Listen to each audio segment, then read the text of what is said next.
Bir pokistonlik bir bola payg'ambarimiz sollallohu alayhi vasallamga o'ta muhabbatli ekanlar. Ismlari Muhammad ekan. O'sha bola kim Muhammad deb ismlar bilan zikr qilinsa, o'rnidan turar ekanda sallallohu alayhi ya Rasululloh deb shu narsani qalbi qo'lini ko'ksiga qo'yib payg'ambar sollallohu alayhi vasallamga salovat aytar ekan. O'sha narsani hayotiga odat qilgan ekan. Uni o'rtoqlari kalaka qilib Muhammad deb qo'ysa, darrov turar ekanda qo'lini ko'ksiga qo'yib sallallohu alayhi ya Rasululloh deydi ekan.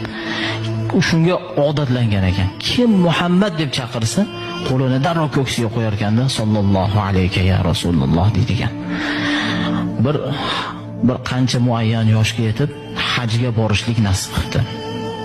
Shunda haliga xursand bo'lib, haj amalidan keyin Rasululloh sallallohu alayhi vasallamni ravzalarini borib ziyorat qilishlik menga nasib qilsin deb